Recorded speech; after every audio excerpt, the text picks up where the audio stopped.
मनः संधारये धिया। सबसे पहले जितासन बनो, आसन सिद्ध करो। जितश्वासो, प्राणायाम का अभ्यास करके श्वास पर अपना संयम करो। फिर जित संगो, एक होता है साथ और एक होता है संग। तो साथ में और संग में क्या अंतर है? शरीर से जो निकट रहे उसको साथ कहते हैं, और मन के जो निकट रहे उसको संग कहते हैं। हम और आप शरीर से भले ही पास पास साथ साथ बैठे हैं, परंतु आप जब चले गए और दोबारा कहीं मिले और फिर किसी ने कहा महाराज पहचाना, तो हो सकता है कि हाथ जोड़ना पड़े कि भाई हम तो नहीं पहचाने। अरे साहब पूरे 3-4 घंटे आपके सामने बैठे रहते हैं, फिर भी आप हमको पहचान नहीं पाते। भाई तन से साथ में रहे, पर मन में अभी निकटता नहीं है, इसलिए कैसे पहचानेंगे? संग उसको कहते हैं कि जो आपके पास आया और चला गया, पर जाने के बाद में भी मन में अभी भी बैठा हुआ है। शरीर से तो चला गया, पर जाने के बाद में भी उसका मन अभी भी स्मरण कर रहा है। दोबारा कभी भी वो टकराया तो तुरंत हमने पहचान लिया, क्योंकि मन में उसका फोटो खिंचा हुआ है। तो मन की निकटता को संग कहते हैं, तन की निकटता को साथ कहते हैं। तो यहां पर कहा गया जित संग। संसार में शरीर से व्यवहार तो सबके साथ करो, मिलो जुलो आओ जाओ, पर ये शारीरिक व्यवहार है। मन में तो केवल अपने मुरली मनोहर माधव को ही बैठाओ, मन में संसार को मत घुसने दो। मन से यदि संसार के साथ चिपक जाओगे तो फंस जाओगे। और तन से तो रहना ही रहना इस संसार में है, चाहे घर में रहो चाहे वन में जाओ। शरीर तो संसार का अंश है, संसार में ही रहेगा, पर मन को अपने माधव के चिंतन में रखो, उसे संसार में मत चिपकाओ। कर से कर्म करहु विधि नाना, मन राखो जहां कृपा निधाना। काम संसार का शरीर से करो, सेवा से शरीर शुद्ध होता है, भजन से मन शुद्ध होता है, दान देने से धन शुद्ध होता है। तन मन धन की शुद्धि होनी चाहिए। शरीर से जितनी सेवा बन पड़े साधु सेवा करो, ये शरीर सेवा के लिए मिला है। सेवा नहीं करोगे रोगी बन जाओगे। ये शरीर में अनेक प्रकार की विलासिता से ही तो रोग आते हैं, इसलिए तन को तो सेवा में लगाओ। जितना बन सके अपने शरीर से खूब सेवा करो, और मन भजन से शुद्ध होगा। भोजन न मिले तो शरीर कमजोर पड़ जाता है, चक्कर आने लग जाते हैं, लड़खड़ाने लग जाते हैं। और भजन नहीं करोगे तो मन भी कमजोर पड़ जाएगा, मन में भी अनेक प्रकार के विकार उत्पन्न होने लग जाएंगे। तो तन में विकार सेवा न करने से होगा, और मन में विकार भजन न करने से होगा। भोजन जितना शरीर के लिए आवश्यक है, उतना ही भजन मन के लिए आवश्यक है। भोजन भजन की एक ही राशि है, बस एक मात्रा का सिर्फ अंतर है। भजन में कोई मात्रा नहीं है, पर भोजन में ओ की मात्रा लगी है, इतना सा अंतर है। मात्रा क्यों लगी है? भोजन में इसलिए मात्रा लगी है कि भोजन एक मात्रा में ही पाना चाहिए। जितना शरीर को आवश्यक हो उतना पाओ, चाहे जितना बढ़िया माल बनाओ। मात्रा से ज्यादा पाओगे तो भी रोगी हो जाओगे। इसलिए एक अपनी जितनी शारीरिक मात्रा क्षमता हो उस मात्रा में ही प्रसाद पाना चाहिए। और भजन में कोई मात्रा नहीं है। क्यों? बोल कितना भी भजन करो ये नुकसान करने वाला नहीं। अधिकस्य अधिकम फलम, जितना बन पड़े प्रेम से भजन करो, अधिक से अधिक करो, फायदा ही फायदा होगा, हानि कभी नहीं होती। इसलिए भजन में कोई मात्रा नहीं है कि इतने से ज्यादा करना निषेध है, ऐसा कुछ नहीं। हम तन को कितना ध्यान से रखते हैं, इसको ठंड न लग जाए, गर्मी न लग जाए, कुछ खाएंगे नहीं तो कमजोर हो जाएंगे, हैं? शरीर के प्रति हम कितने सजग रहते हैं, परंतु भजन में सावधानी नहीं रखते, इसलिए सबका मन बिगड़ जा गया है। जितना शरीर का ध्यान रखा जाता है, तन के साथ साथ उतने मन का भी ध्यान रखो, और मन का स्वास्थ्य भजन से सुधरेगा। मन यदि बहुत उल्टा सीधा सोचने लगा है, मन बहुत सविकार होने लगा है, तो भजन से उसकी बीमारी ठीक करो। बोलो राधे राधे। मन का स्वास्थ्य सुधरेगा। और धन कितना भी कमा रहे हो, यदि दान नहीं दिया तो धन में भी अनेक प्रकार की समस्याएं उत्पन्न हो जाएंगी। ये अर्थ बड़ा अनर्थकारी सिद्ध होगा।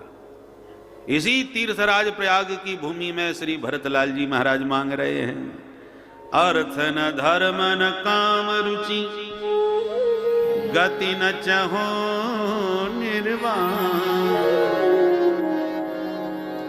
जन्म जन्म रति राम पद, यह वरदान न। किसी ने भरत जी से पूछा, महाराज आपने तो चारों पुरुषार्थों को किनारे कर दिया, धर्म अर्थ काम मोक्ष कुछ नहीं चाहिए। पर चारों में से कुछ भी नहीं चाहिए, पर कम से कम चार का नाम तो क्रम से बोलते। धर्म अर्थ काम मोक्ष ये क्रम है, और भरत जी का क्रम उल्टा हुआ है। अर्थ न धर्म न काम रुचि, क्रम बदल गया। जबकि यदि क्रम से बोलते तो छंद भंग भी नहीं हो रहा था। धर्म न अर्थ न काम रुचि, गति न चहो निर्माण, कोई छंद भंग तो नहीं है, और क्रम भी यही सही है। तो जब क्रमशः बोलने में छंद भी नहीं बिगड़ रहा, तो फिर आपने ये बिगाड़ा क्यों क्रम? भरत जी कहते हैं, मैं त्यागने की बात कर रहा हूं, नहीं चाहिए नहीं चाहिए। तो त्यागने की बात कर रहा हूं तो सबसे पहले धर्म का त्याग क्यों करूं? क्योंकि आजकल तो सबसे पहले धर्म का ही त्याग होता है कि अब तो हम सिद्ध हो गए या हम बहुत संपन्न हो गए। ये तो प्रारंभ के लोगों का काम है जो करते रहते हैं। अब माला फेरना क्या, हम तो बहुत ऊपर पहुंच गए उससे।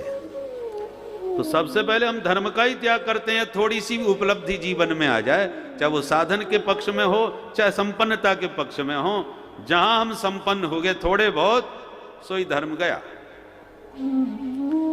तो भरत जी कहते हैं, इसलिए मैं धर्म का त्याग के लिए पहले नाम नहीं ले सकता। सबसे पहले मुझे त्यागना है तो इस अर्थ को त्यागना है। इसलिए अर्थ न, अर्थ से इतनी नफरत, इतनी घृणा करते हैं आप क्यों? भरतलाल जी कहते हैं, मेरे जीवन में जो भूचाल आया है, हमारी अयोध्या में जो महा अनर्थ हुआ है, इस अर्थ की बदौलत ही हुआ है। सुरेप्सित राज्य लक्ष्मी, जो अवध का वैभव देवताओं को भी ललचाता है, उस ऐश्वर्य संपदा को देख करके मेरी मां के मन में अर्थ तृष्णा प्रबल हो गई।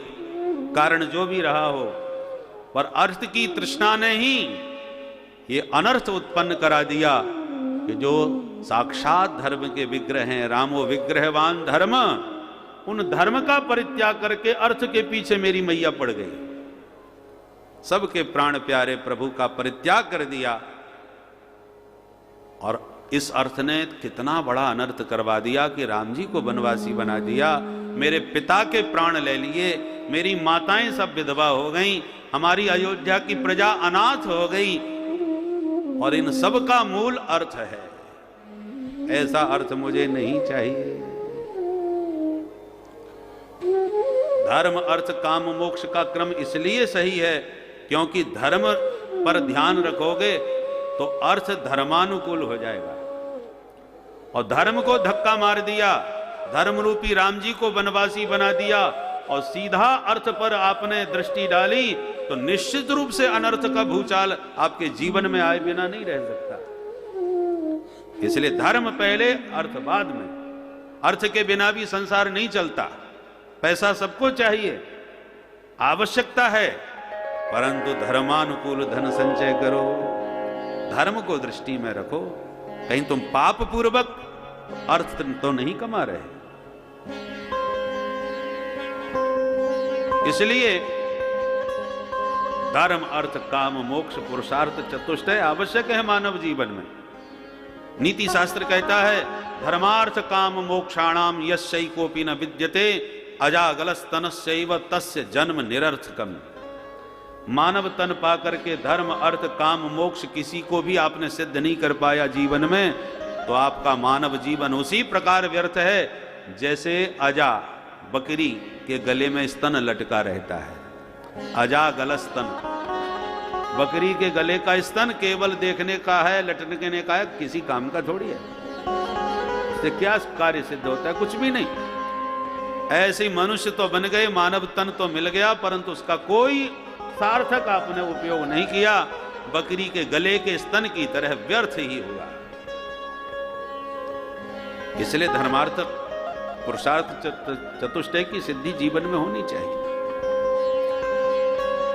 तो संसार में तन से सेवा करो, मन से भजन करो और दान दे करके अपने धन की शुद्धि करो, तो निश्चित रूप से जीवन कृतार्थ होगा। तो परीक्षित जित संग बनो। और चौथी बात बताई जितेंद्रिय, इंद्रियों पर अपना अनुशासन रखो। ये चार बातें अपने जीवन में ठीक से उतार लो, तब बढ़िया ध्यान लगेगा।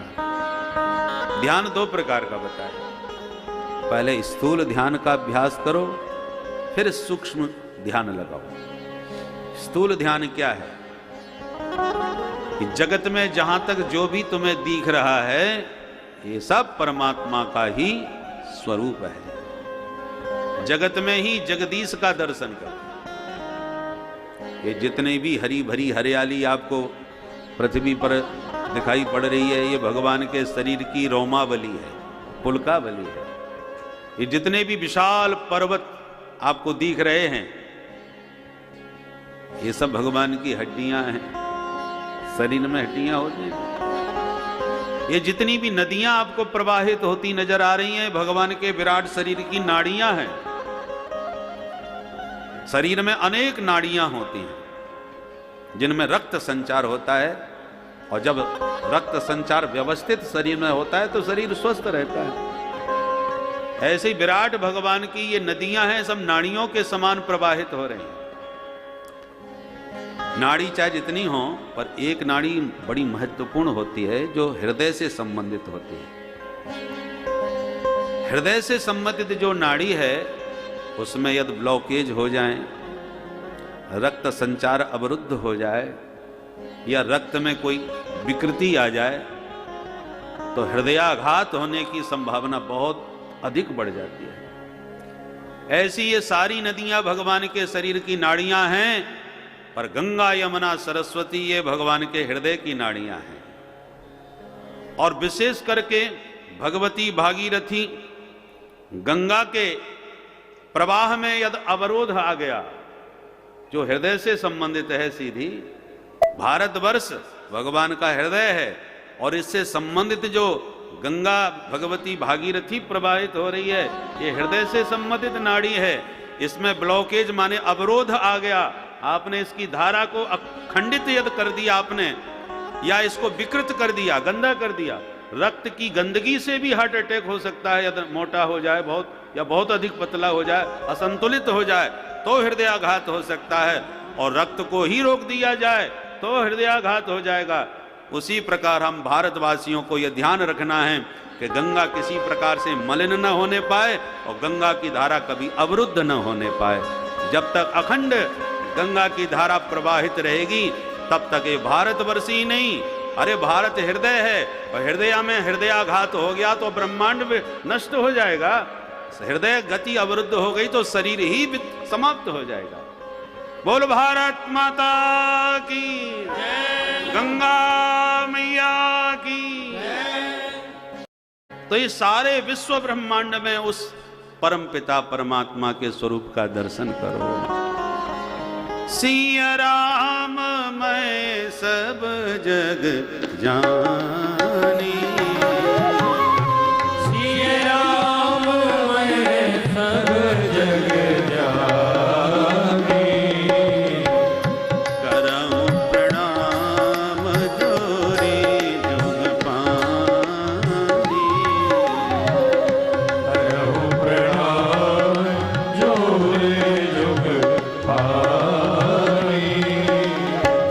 हरि व्यापक सर्वत्र समाना, हरि व्यापक सर्वत्र समाना, हरि व्यापक सर्वत्र समाना, हरि व्यापक सर्वत्र समाना। प्रेम ते प्रगट होई मैं जाना,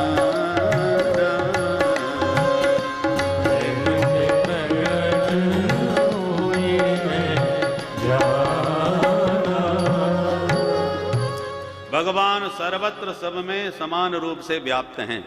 इस पूरे अखिल ब्रह्मांड को उन्हीं के स्वरूप में देखो। देखो, सोने में जब एक सुंदर आभूषण का आकार प्राप्त हो जाता है तो हम उसको सोना की जगह आभूषण का नाम देके पुकारने लगते हैं। ये हमारे कंगन हैं, ये हमारी नथ है, ये हमारी अंगूठी है, ये हमारा हार है। तो जब